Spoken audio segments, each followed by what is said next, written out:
Welcome to Adoption Now, the podcast that brings real, powerful stories of adoption to life. Whether you're here to share your journey, learn from others, or be a part of a growing community, you are in the right place. Join us as we explore the heart, challenges, and beauty of adoption. And now, here's another inspiring episode.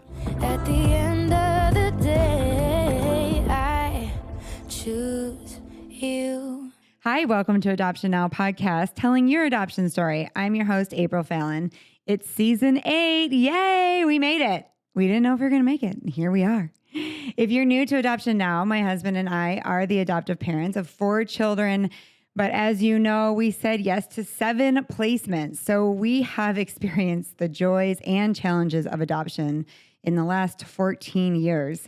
And we love telling adoption stories. We have told hundreds of adoption stories from the perspective of adoptees, birth parents, and adoptive parents, because we want to know the whole story as we commit to this lifelong journey together. And you know what? We need to know everybody's story so we can have more empathy and just understand the complete triad. All right, you guys know we're a nonprofit. Thank you so much for all of your donations. You guys have been so amazing. And thank you for joining our new Patreon page. Yay! I'm having way too much fun with Patreon. It's like the best place in the world. Like, we are all together because we love adoption or because we want to learn. You guys get to add input on how we're doing the shows. You guys get to ask questions and we get to answer. You guys get Adoption Now swag. We're just having a lot of fun. So please check that out at patreon.com/adoptionnow. Okay, so you guys know, you've heard us say this, but we started doing coaching. And we actually have been doing this for years. And I want you to know that that goes all back to the nonprofit. We just have to charge because I have to pay people and we have to grow. And we're becoming bigger. And we want to help you in your journey. Absolutely. But we want you to know that everything that you give towards Adoption Now or any coaching or Patreon goes right back into the nonprofit. Okay, guys, we are going to have so much fun today. I am so excited about this episode. I know I say that all the time, but Jordan is here. I know you guys love her. She's here to co-host with me. She is the mom of 2, 1 through adoption, and she was on the show. You can hear her full story at adoptionnowpodcast.com. Jordan, thank you for being here. Absolutely. I'm so excited to be back. Apparently, we're both so excited, but I'm just so excited to be back and part of the community. I just feel really lucky that we continued our relationship and it's blossomed into something that's really fantastic. I know. And our husbands love each other. They do. That's I think the funniest love each other part. More. Absolutely. He's like, how's Jose? They met one time. Hey, I know. When are we going to hang out again? We went out to Colorado and went over their house, and immediately, both of our husbands, they had the same background. They had the same college major. It was very random, but I'm happy. I'm happy that they're happy. Yeah, it's a great connection. And I love connections. I love our guest. Darcy Olsen is back on. Darcy, thank you for joining us. Oh my goodness. Thank you, April. Thank you, Jordan. And I just love that we are with a family of 1 million people out there who also love adoption, love these stories, love these children. And I just am so excited to be here too. I guess that makes 3 of us. Yeah. Lots of excitement. So excited. Listen, Darcy, I have to say, after last episode, if you did not hear it, you have to go back and hear it. But this lady is an incredibly special lady. She has adopted on her own as a single woman 4 children. She has fostered 10. She even has a hamster. I mean, her life is so busy. But when she was adopting, she found that things were not right with the foster care system. And I know that so many of you have written us and told us your stories and the struggles that you have. And I just want to say that today, Darcy is a light. She is adding so much hope to the community because she is doing something about it. She's not just complaining or crying. I can tell that you're a woman of action. She is the founder and CEO of the Center for the Rights of Abused Children. It's an organization that started in Arizona, and it helps fight to protect America's abused children. And I can't even believe this, Darcy. This number is out of control. You guys have helped 775,000 children. That's amazing. Oh, thank you, April. So I know I told you this story before, but as I was fostering, my brother, around baby 6, he said, you're not going to be able to help them all. And I'm just so dang competitive. And I just thought, you know what? We've got to figure out a way to help them all. It has to be done. There's so much brokenness. There's so much need. And that's why I started the Center for the Rights of Abused Children. I just knew that together that people like us, we could do more, we could be more, we could change more for these children. And yes, I mean, we have impacted 775,000 children, not as many as we want to reach, not as many as we're going to reach. But every one of them has a first and last name, and every one of them matters to us. So I want to say, I've got 2 notes I want to say. One is the reason we've been able to help so many kids. We are privately supported, so it's that, but it's also, there's an amazing receptivity among lawmakers and Democrats, Republicans, independents, libertarians, you name it. People for years have been wanting to help abused kids. They just haven't known how.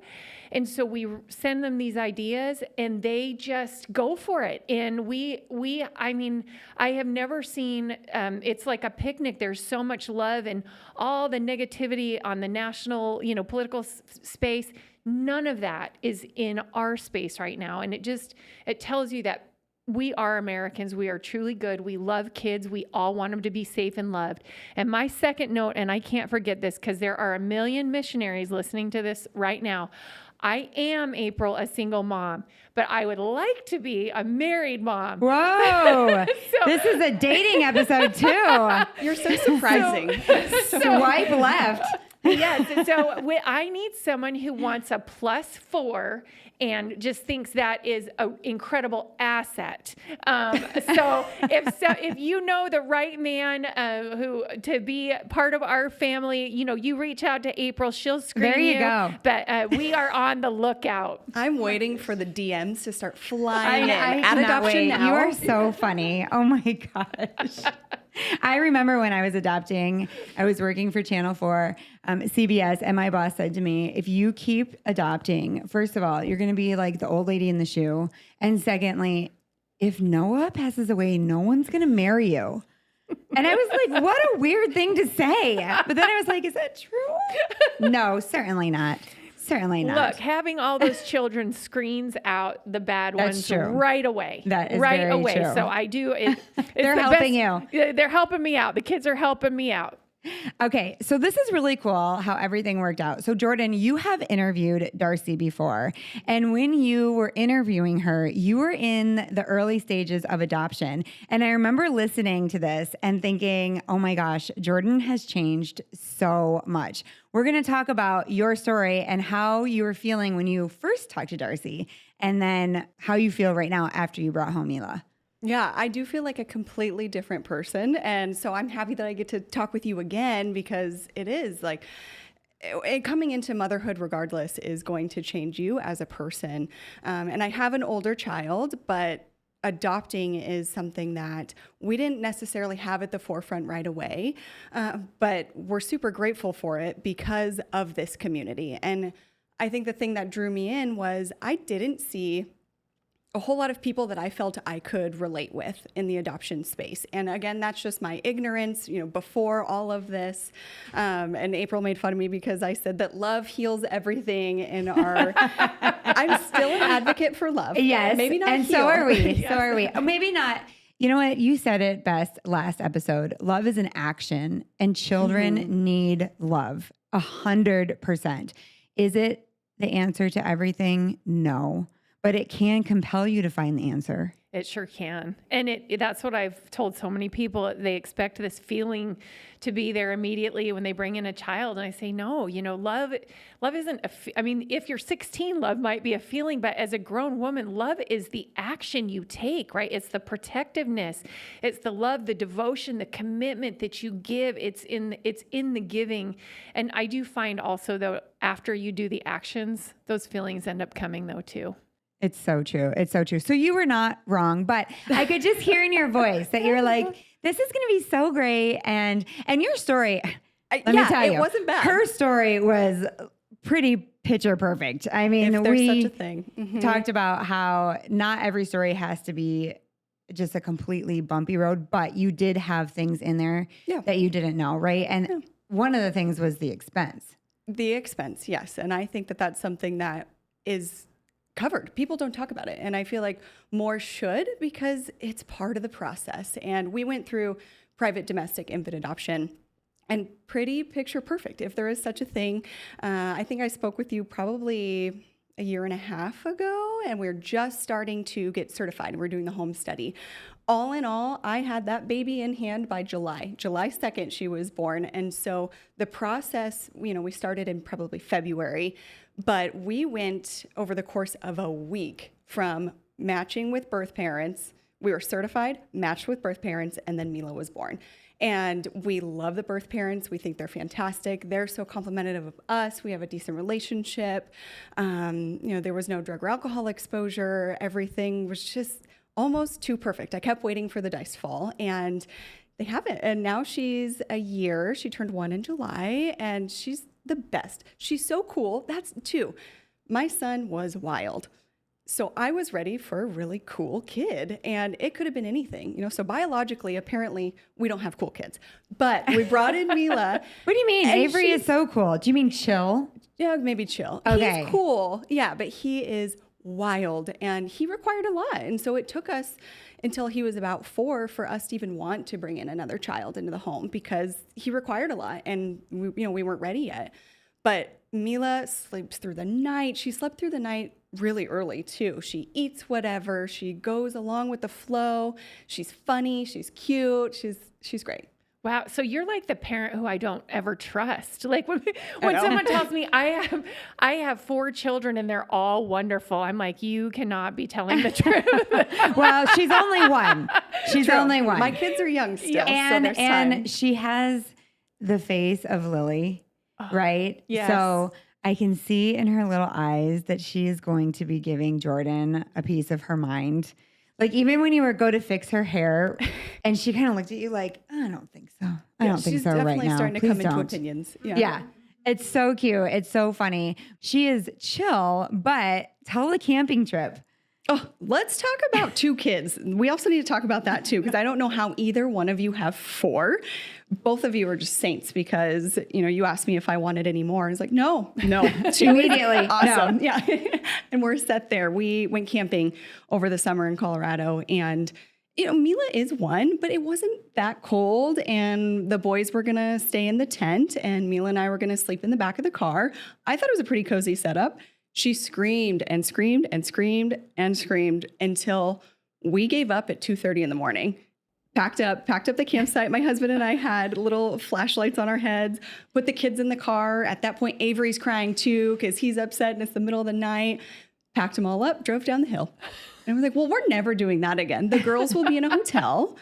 You boys go do your thing. Go be out in nature. But, I don't love camping either. So it's a good excuse. So maybe she was feeling your vibe. She's like, I'm going to get us out of here, Mom. She's like, let's real go. quick. Yeah. Wasn't happy at the time, but. So tell us what changed from the time that you started to bringing home Mila.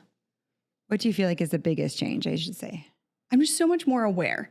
So much more aware of the different ways that a family can come together. So much more aware of the hurt in the world. So much more aware of the possibility that the story could have gone wrong. And there's so many stories that are disrupted, or something happens, or you don't get a great connection. I'm so grateful that I connected with Mila immediately, just as much as I connected with Avery. And, that doesn't happen for everyone.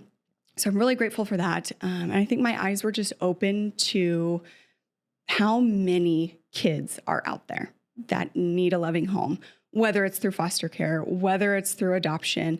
Being in part of this community, there's so many kids that need homes. I even hearing new things every day. And that's why I really want to continue to stay in the community, is to learn. I want to ask you guys questions of, what is it like 5 years down the road? What is it like 10 years down the road? And coming into having teenagers. That's an area that I am scared of. So tell me about Oh, whoa. We're raising older we're kids. just entering into that. So I can't really. My 12-year-old has been a teenager since she was 2. Oh, yes. So you have a people girl are like, wait till first. she's a teen. I'm like, oh no, I'm already there with that one.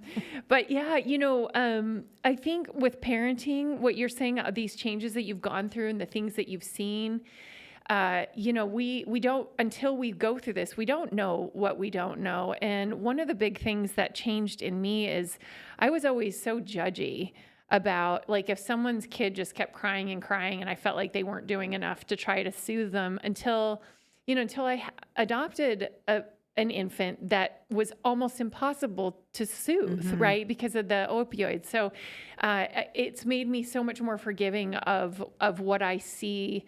And also of, when you look back at your own parents, right? And my sister, one year she got a banana from the tooth fairy, and, we all thought that was so awful. And, here I am now, a single mom, and I had 2 kids lose a tooth both at night, and there was nothing in the house, right? And I thought back and thought, no wonder, my mom came up with a banana, right? Like, that was pretty creative. That's what she had. So you get a little bit more understanding, right, of the world around you. And I think in a good way, and your heart opens.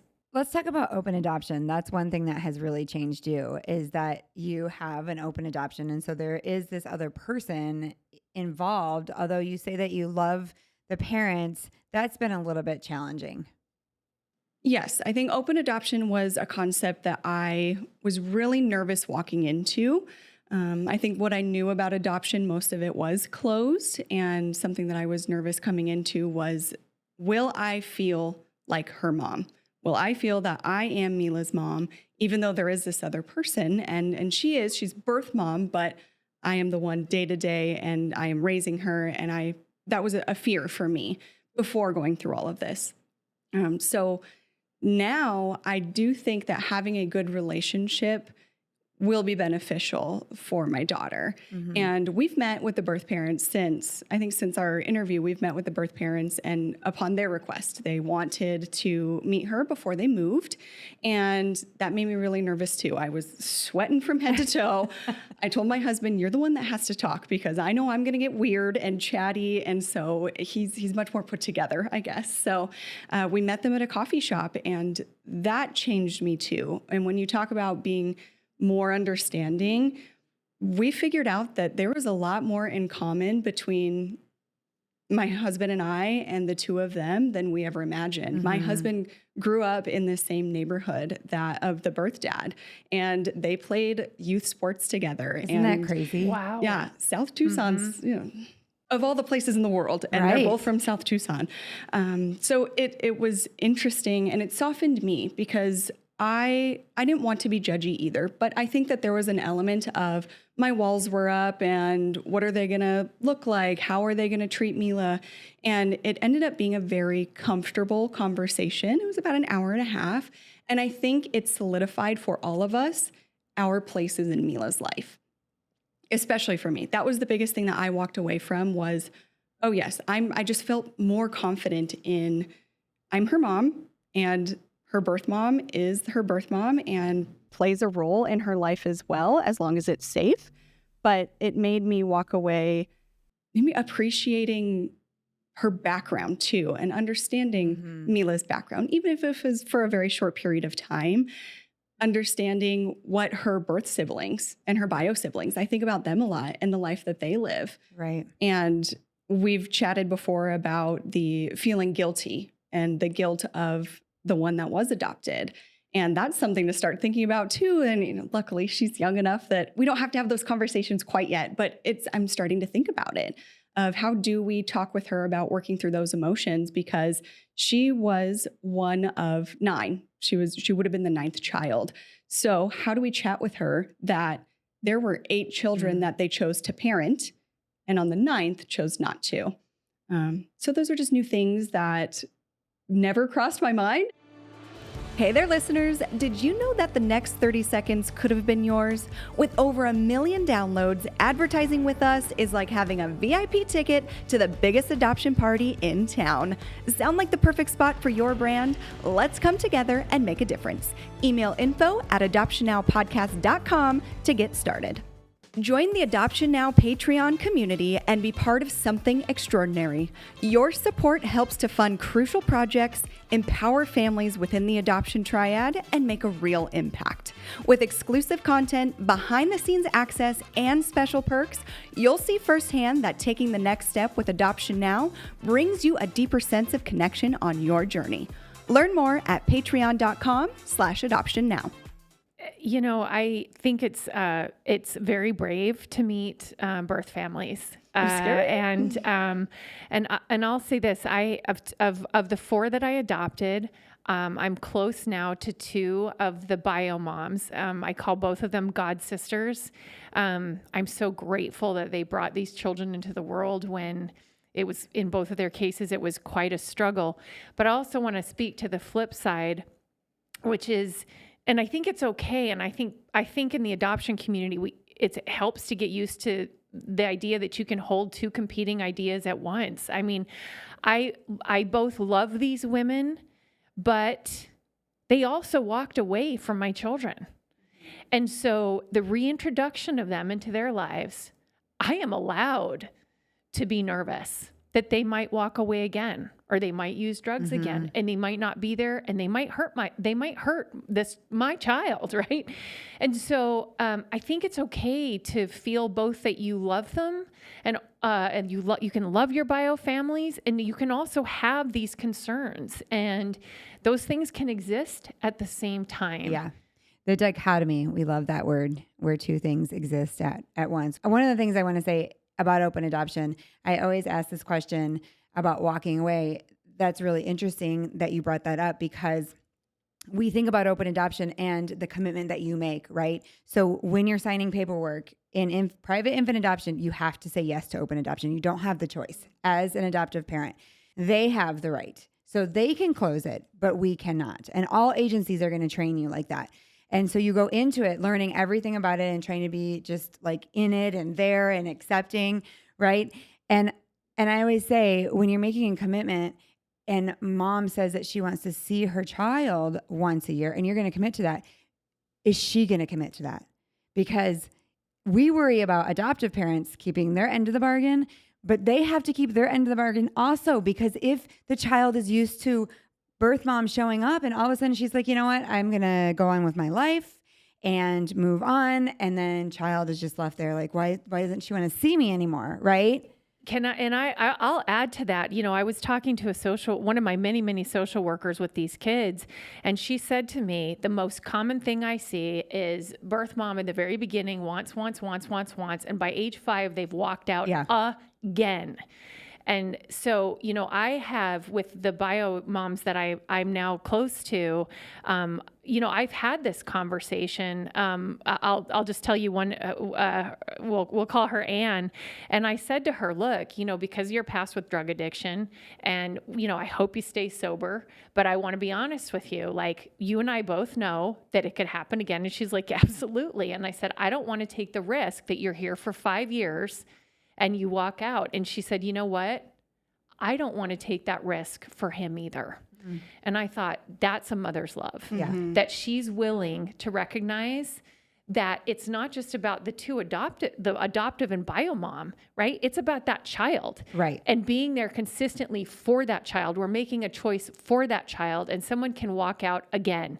And so, you know, I've had bio parents acknowledge that as well, and just saying, like, it might be nice to wait until they're a little bit less fragile, not 2 or 3 years old. We have a lot of stories and a lot of listeners, and they're like, oh, what?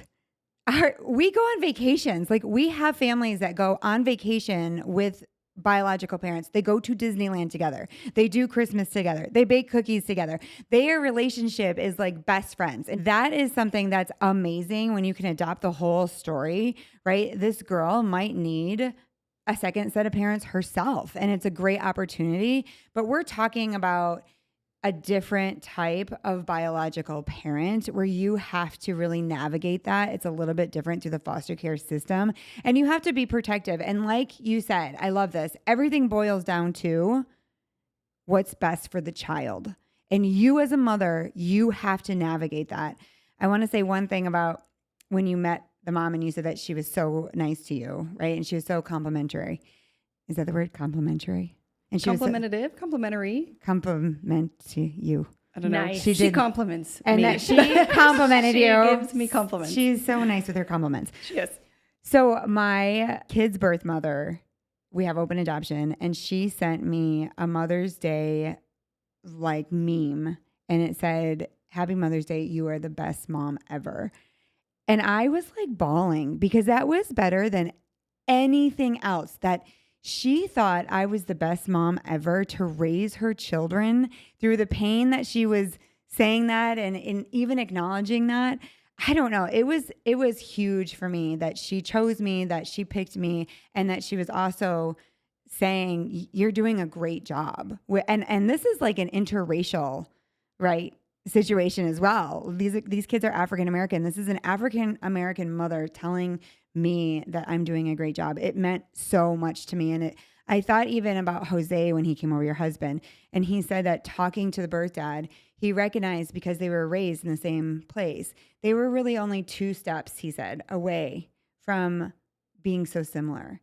And I thought that too when I listened to so many stories of birth parents. I mean, I was kind of wild. And I was raised, single mom, and we didn't have a lot of money. And I would listen to these stories. I'm like, oh my gosh, I'm like 2 steps away. It does give you empathy to jump into somebody else's story, as you said. And it does change you and your world perspective to see why people are doing what they're doing and to understand the background. It doesn't mean that you don't protect your child, but just the understanding that humbly we could be there too. Mm-hmm. I think that's right. And, it's so different, when you adopt from the foster care system, it's just, often it's quite different than say like, the young couple who decides that they're going to give this child up for adoption together, or like in your situation, they had 8 and they were just like, we cannot possibly do a 9th. I'd like to, I guess, remind folks or let them know that, for a child to be taken into foster care these days, yes, they have to be in imminent danger. So you're talking about, incest and rape and, the kinds of unimaginable things that happen to these children. We had a child in our clinic who we were helping a pro bono, and the state was forcing her before the birth parents' rights were severed to do visits, and she would show up at the doorstep and wet herself, because she had suffered so much torment at their hands. And so I would just say that, sometimes when you are adopting out of the foster care system, the idea of biological connection is the same as saying, why don't you spend the rest of your life getting to know your torturer and forgiving this person for torturing you? And it's really important that people understand that sometimes there are reasons to shut that door. Absolutely. And never look back. And you hope to God that child can survive and get through some of that trauma and live a halfway decent, normal life. Some of the things I've seen are just absolutely unspeakable. It is a blessing when you can have those relationships, I think, for children, but I would never put that on a child or a family. We do not know those individual stories, and I just would withhold judgment unless you are the mom and dad in those shoes, mm-hmm. because you probably do not know where that child came from or what those circumstances were. Let's talk about how adoption changed you. Let's talk about Darcy before the 4 babies and Darcy then you're now. Next. Okay. You have to answer it after. Oh my goodness. I can't even. So I was like this CEO of like a pretty high powered place, and I was traveling, and I'd written this book called The Right to Try, and it got signed into federal law, and I was doing my work, and I pictured parenting with a husband. Like I am that girl. You know what I mean? I use my signal when there's no one in the road. Okay. I do things right and traditionally and Did you square. Almost get married ever? I mean, is that a different podcast? That's yeah. Okay. Yes, different podcast. So for me, when I felt inspired to foster, I really thought God is going to make you, he's going to answer your prayer to be a mother, and it's going to be temporary. And I thought, this is great because I have the heart to love temporarily. I can do that. I felt really strongly I could love any child that he would send. And, I never expected that I would end up being a single mother with 4 children. I didn't think through that. I didn't think through how am I going to do 3 soccer games in one night and cook dinner and keep up my job and so forth. I think for me, the most important change that I went through was what Jordan was saying, which is this ability to love and the ability to see what you hadn't seen before. And for me, one of those moments that I'll never forget was I was in court with one of my bio moms, and she was very young, and she was definitely, the severance was going forward, and she was young, and she was in court alone on this day when she was going to be losing that baby, and put my arm around her, and I had to be her mom too. Mm-hmm. And I did not think I had that with me, in me, until that moment. And I put my arm around her and I said, I love you. I will take care of him. And when you are clean, one day you will know him. Mm-hmm. That is my promise to you. I kept that promise. And I didn't think I had that capacity to love. I mean, I was angry, right? He will suffer lifelong consequences from what he was exposed to. But I was also able to find that mother's heart for her. Mm-hmm. And I'm very grateful for that. Mm-hmm. Yeah, I have a similar story with Lily's mom. We were in the hospital and we had matched before we knew that there was drug exposure. So this was like dumped on us. We were in the middle of all the things with drug lords calling us, with all the things that you learn about drugs. How many bags of heroin cost this much? And we're in the hospital and I'm dealing with baby on a morphine drip, shaking, and mom had an emergency surgery. A lot of you know the story. And she was in critical care. And finally she was getting better and she wanted to see the baby. And I had been at the hospital day in and day out for 2 weeks, right? Trying to get the baby to eat. And I'm exhausted. My son at the time was Avery's age. And he had to be shipped back to Colorado and I stayed in Florida. And that was so heartbreaking because, oh my gosh, the relationship you have with Avery is very similar to the relationship I have with AJ. Like, he is my baby. He could have been born from me. We are that close. And here I am trying to nurse this baby back to health, not physically nurse, but, be there. And she wants to come in and she, Lily's one of 9. And I'm like, okay, so she's been a mother before. Well, she doesn't know how to hold the baby. And Birth Dad's like, hold the head. And she's like, oh, and I'm like, my face must have just been like, what is happening? And she looked at me, she saw my face and she said, April, she said, don't hate me. I hate me enough. And at that moment, I did what you did. I decided that she needed a mother also. And I just came around her, taught her how to hold her baby, and decided that this woman was so broken. That's why she's in this situation. That's why this is all happening. And she needed me to dig really deep. And the Holy Spirit helped me love her differently than you would think I would be able to, right? Because I'm angry too. She put poison in this baby and now I'm the one having to clean up. This baby is screaming nonstop and I didn't know what the future held, but there was something that came over me in that moment to realize that something inside of me could come out through adoption that I had never experienced before. And to just say it, I would say, no, I'm not strong enough. I'm too silly. I am a very silly person.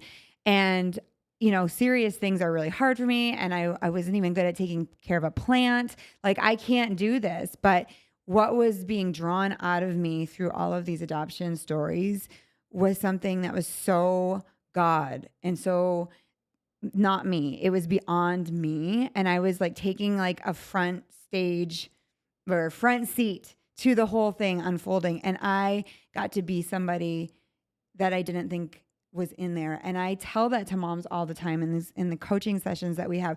I say this all the time. What's going to come out of you is going to amaze you. What's going to happen between you and the baby, or you and the story, or you and birth mom and birth dad, whatever or you and your husband, it's going to be amazing. And I have not told one story out of the hundreds of stories where someone doesn't have that silver lining moment where they're like, oh my gosh, I didn't think I could, and I did. And it was uncomfortable, and I still was there. And I loved beyond what I should have, and I couldn't believe it. And compassion came, and all the things, the fruit of the Spirit showed up. And because God is in adoption, because God loves children, right? I am so loving the way you put that, April. You didn't think you had it in you. I definitely didn't think I had it in me. And sometimes people will say, and I'm sure they say this to you, where you've had your 7 fosters, and I've had my 10, and they'll say, oh my gosh, you're just a saint to do this work. And you're just like, no, I'm actually not. I'm like totally normal, and I am super flawed. And, I, like any mom, get short, right? And yell, and then I have to apologize. Like, I'm sorry I got mad. I wasn't mad at you. I'm mad because I'm tired or whatever. Like, no, we're not saints at all. But I think what we share is that we don't give up on our kids. And equally important, we don't give up on ourselves. Mm-hmm. And I do find that God is in all of those moments. And when I'm having a hard moment, I remember back to the better moments and think like, you can do this. And we can do this as a family. So, just, for those listeners, like, you probably are like, oh, April's a saint. I'm guaranteeing you, April is not. I don't know her that well, but she seems like really fun. And I feel like she'd throw back a shot or two if we were in a bar. Happy hour next time. But her love of children is there. But more than that, it's the commitment to love the child that God gives you, period. It's a commitment, it's a dedication, it's an action. I feel like all of us can have that. Mm-hmm. You know what I always have to remember is that I'm also a child, and that God is parenting me. And so when I come to him and I'm like, I'm the worst, I just lost my temper, I didn't mean to. And he's like, you're also a child. And come to me and I will teach you how to do this. Because I will be very honest. You asked about teenagers. I love teenagers. I am a teenager person. I should have been a youth pastor. I mean, honestly, I love teenagers. I can see it. Oh my gosh. I just love all the silliness. I love their weird sayings. I love everything about them. But when they live in your house and they can like ruin your day or the trip by being like moody, you're like, what? I thought teenagers were fun. And in those moments, I don't really know what to do. There are so many times where I'm like, I don't know what to do. I don't know what to do with Lily. I don't know what to do. Oh my gosh. Like, do I go to the teacher? And I just have to pray. I really think that sounds very cliche, but every time I'm like, God, I'm at the end of my rope. I don't know. If I go to the teacher, will she be mad? Will she treat her even worse? Will I? Please give me the roadmap. And we say this all the time. We say it in coaching too. God would not give you this child if he wasn't going to give you the roadmap. You are his child. He wants you to succeed. He wants you to find the answers. Go to him. He's going to open those doors. And there's never been a time in these 14 years where I haven't sought him and all of a sudden somebody applies to be on the show with the answer, or somebody calls me, or a family member, or meeting a new friend like Darcy and Jordan, and they add into my life and I'm like, that's the answer. That was it. We're going to do this. And it worked. I just have to share one story. You guys have heard this too. Malia, my youngest, my angel one, my one that's not on the IEP, was being very naughty pants in school. And she's delightful for me. So it was flipped on how most kids are, right? They're like terrible for you. And then, but for other people, they're like, your kid's wonderful. And you're like, really? No, this was flipped. She was awesome for me. And then she would go to school and she was being like, just chaotic. She was like smuggling. She was like wheeling and dealing. Like she would come like pens or what? Yes. She would take something from our house and then she would like smuggle up. Is it called smuggle? She's an entrepreneur. She would barter up. She'd come with a full purse. That's actually funny. And the teachers are like, we don't know what to do with her. We're going to put her. She was in detention. She got kicked out of dance. This is kindergarten. She got kicked out of dance. And when she got kicked out of dance, I said, your teacher kicked you out of an extra activity that I pay for. Right. She goes, oh, shoot. Like she was not even faced. So I was really struggling. I'm like, does she have maybe a medical issue? Like, is it ADHD? Like, what are we looking at? And I remember the lady applied to be in my show, and I was talking to her, and she was talking about her daughter, and like almost the same scenario. I said, what did you do? She said, here's the deal. She wants to be a leader. So go to the teacher and put her in a leadership position, and she'll stop doing all that. But because she's not in a leadership position, she's like, who cares? I'm down here. I'm going to just wheel and deal and do what I want. And I see there's chaos, and I'm just going to enter into it. Every teacher I have now, I say, listen, you have to put her in leadership. If you don't, she will be a tornado in your classroom, and she will find your weakness and use it against it. I'm telling you, trust me. And so even this year, I got a phone call. I said, put her in leadership. So a week goes by, teacher calls me. She said, I made her line leader. She's doing all of her homework. She's helping the other children. But I would never have come to that, right? How would I have known that? She's a kindergarten. And here's this lady that comes. The community is so important. It is so important to lean on what God is leading you to, and to open that door and just have these conversations and be real when you're struggling. Yes. Other moms and dads have the best advice for you. And my oldest sounds a little bit like her. She needs to be the leader. And my dad said, why don't you just give her a bunch of stuff in the house that she can just be in charge of? And I was like, the hamster. Duh. Is that why you have a hamster? A dog and a cat? She's got the hamster. She's got like laundry folding, but she get like things that she can do, and then she can earn for certain things. And if, and it works. And then the other kids look up to her. And, so I love that. And it's not just like the adoptive moms, right? It's any mom. Any mom. And I'll say this 1,000 times. Like, I don't know that I could have given birth to children as loving and amazing as the little ones that I got, or as difficult as the ones I got, right? Amen, I've got the whole spectrum.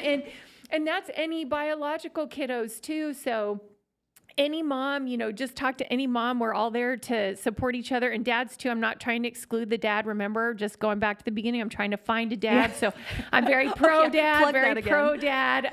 And I just want to remind everybody, while we're talking here, there are 100,000 kids right now in this country on waiting lists to be adopted. So if you can, maybe today is the day where you go, you know what? I've been listening to this podcast and I've had this on my heart. I'm going to go find one of those kids. Or maybe it's your friend who needs some encouragement. But those kids are waiting. They are waiting for our homes, and our homes don't have to be perfect. We do not have to be perfect. As my daughter says, I'm just really glad I got a mom. And I think those 100,000 kids, I got to tell you guys one anecdote from one of my Facebook groups. A girl the other day, 16 years old, and you know how you can do just a post that's like a bright color with just the words? And she said, I'm 16 years old. Is there anybody out there who would like a 16-year-old? Because I really need a family. And you guys, there are a lot of 16-year-olds out there who really need a family today. And a lot of younger ones, and a couple older ones on the verge of aging out. So I just hope today this program touches your heart just a little bit, and we can get some more of those kids into these beautiful families that they need and that you need. Amen. That was excellent. Right. You're excellent. Tell everybody how they can get in touch with you and what you actually do. Because you're not an attorney, but you talk like one. I'm not sure whether I'm flattered by that or like offended, but so we're the Center for the Rights of Abused Children. Our website is thecenterforchildren.org. We have a pro bono children's law clinic where we do help foster kids who are stuck in the system or in imminent danger and need help. It could be helping bio grandma, it could be helping foster mom. Sometimes it's just helping a kid on the verge of aging out. You can always go to thecenterforchildren.org, and it says Children's Law Clinic. You fill out a simple form. It keeps your stuff confidential. But we also shape laws all over the country. We in Arizona became the first state last year to preserve for children. A lot of kids in foster care are entitled to federal survivors and disability and Social Security benefits, but the state was taking that money and putting it into general spending. And we said that belongs to those children. Stop stealing it. And passed a law. So now in Arizona, every kid in foster care who is entitled to those benefits, they go into a personal account for that child for when they're older. That needs to happen across country. We've also gotten attorneys for every child in our state and have helped to do that in some other places. We've passed laws that make it mandatory to search for relatives immediately when kids come into care. And I'll tell you, part of the inspiration for that was my own parents, when they were in their 60s, got a call for a great niece that they didn't even know had been born. And she'd been in foster care for 9 years. It took the state 9 years to find them. And with one phone call, of course, my dad, and it was my stepmom, said, yes, of course we'll take her. Sight unseen, she's family. We need to find relatives right away. Yes. So we passed that law. And then we also need to, when a child's been with a foster family for several years, that is also the same as kin, okay? You are just as good as blood. You have been caring for that child, and that child knows you, that child loves you, and that child deserves the right to be able to stay with you, whether you share their color or blood or not. And so we need to also provide some stability for these kiddos who have been in care for a long time. So we're doing that too. I love everything about you. Yes. You're my hero. I wish I had a brother and you could marry my brother and we could be sisters. That's our job now. We're going to find Darcy a husband. Yes, in our group so that she will be friends with us. And you can hang out with us all the time. Best podcast ever. Oh my gosh, this has been a lot of fun. Okay, Jordan, do you have anything you want to say before we leave? No, you guys are a wealth of knowledge, and I just appreciate, and we'll continue to come to you with questions about all the ages and stages and just learning every single day. So thank you. I love seeing this show through her eyes because it's so helpful. She's just such a voice of like the new mom that's like, okay, what do I need to be thinking about? What do I need to be planning? And how can I raise a very healthy little girl and little boy? And she looks rested. And she's in shape and everything. She looks great. Yeah, she does. Thank you. She's got that new mom energy, and it is awesome. With the kind that you just can't stop. The second I sit down is when I get tired. So just keep moving. Right. Well, we have Red Bulls. You and I. That's how we survive, right? Yeah. And thank you for joining us. We could not do this without you. Thank you for listening to the show. Thank you so much for your support. And thank you so much for joining our Patreon page. We're having a lot of fun there. Remember, if you want to join, go to patreon.com/adoptionnow. And we are coaching. Listen, if you need some help, you need some support, we want to help you. Go to adoptionnowpodcast.com. Don't forget to follow us on Facebook, Instagram, YouTube, and no TikTok. All right, guys, we'll see you next episode. For nearly a decade, Adoption Now has shared inspiring adoption stories. Now, go behind the scenes, enjoy bonus content, and connect with our adoption community. Join us on Patreon at patreon.com/adoptionnow. Or get one-on-one coaching at adoptionnowpodcast.com. If this episode moved you, don't forget to follow us on Instagram, Facebook, X, and TikTok. See you next episode. At the end of the day, I choose you.